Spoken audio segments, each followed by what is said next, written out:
Rights of imprisoned people with psychiatric disabilities.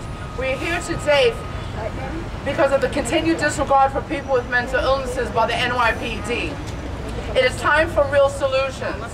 The death of Iman Morales shows how training alone is not the answer. It was an emergency response unit, supposedly well-trained response team, who responded to the call and untimely assisted in his death. Rights for imprisoned people with psychiatric disabilities has been fighting for more than 3 years to have community crisis intervention teams in New York City put into place. We are demanding for community intervention teams immediately implemented in the New York City precincts. The solution is being successfully implemented in over 80 cities across the United States. Community participation and oversight is what makes these teams successful.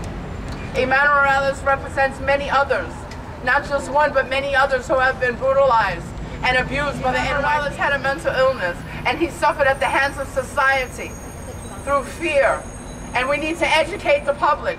We need to bring their awareness up. And we not only does the NYPD need to be trained, they need to be educated. They need to let down their fear and become educated. We're not sick people, we are people, we are society. We need to be respected and loved too. This stigma cannot continue. People with mental illness deserve empathy and compassion and human treatment. Rights for people with psychiatric cold day.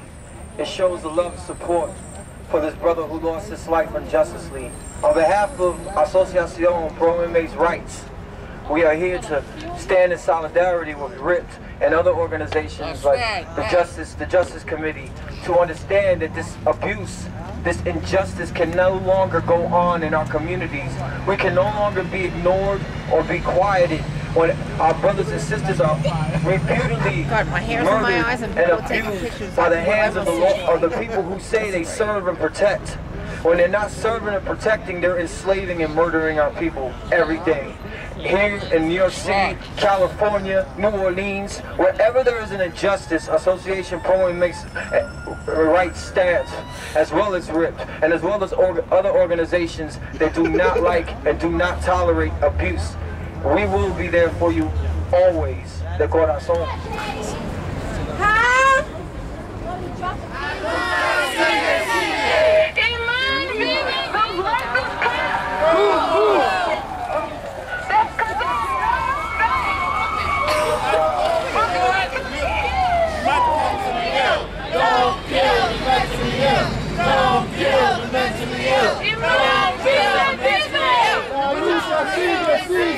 Iman vive, vive. La lucha sigue, sigue. If there ain't gonna be no justice, there ain't gonna be no peace. If there ain't gonna be no justice, there ain't gonna be no peace. No justice, no peace. No justice, no peace. When do we want it? Now. What do we want? Justice. When do we want it? Now. What do we want? Justice. When do we want it? Now. Iman vive, vive. La lucha sigue, sigue. Iman vive, vive. La lucha sigue, sigue. At the doctor, and I found his brain some medication. And when I understood that his medication was interact with Tirado, it was.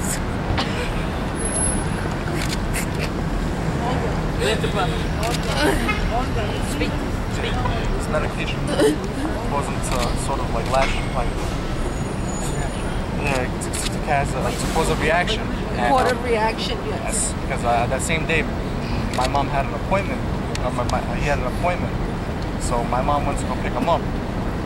And I remember my mom telling me that that my mom called him.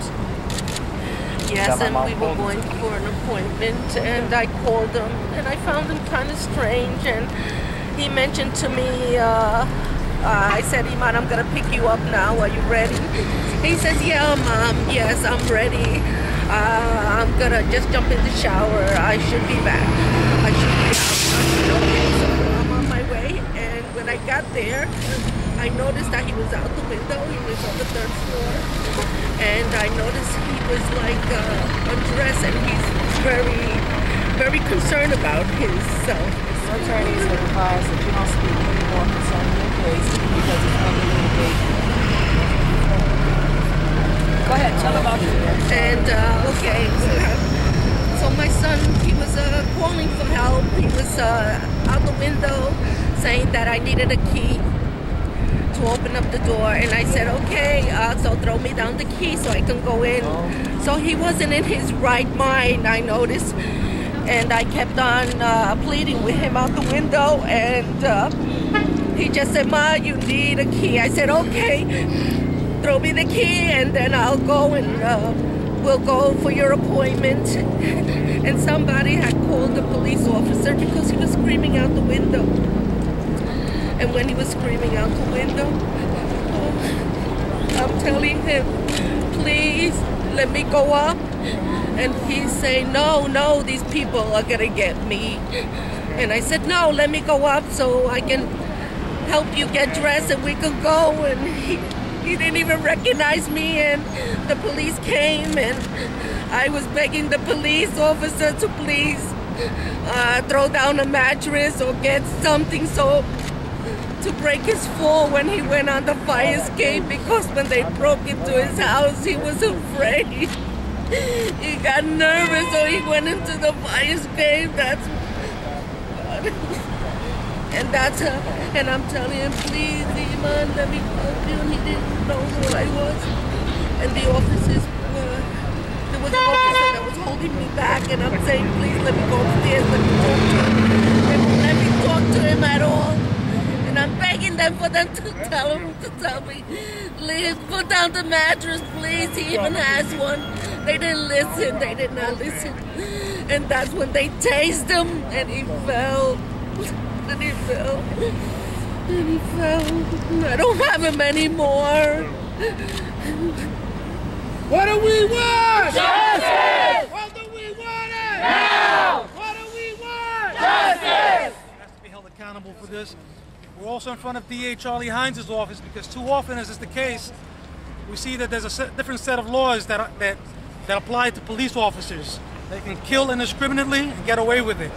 And we know that that's not the way that civilians are treated. So that's what we're in front of Charlie Hynes' office today, because we've seen Madison that he signed an executive order implementing an independent prosecutor for all cases of police violence.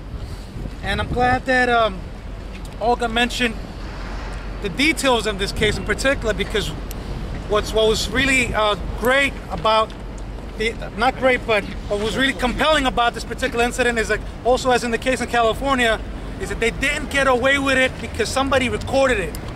So often is the case is that police officers commit the crime, and then there's a blue wall that goes up, and everybody's hush hush and mum, and nobody says nothing, and the officers that cover up for these killer cops are just as guilty as these murderers. But when we have civilians, when we have people on the street with their cell phones and their camera phones and their little microcassette recorders, anything that you can use to record these incidents, to document what's going on in our streets, there's no questioning that.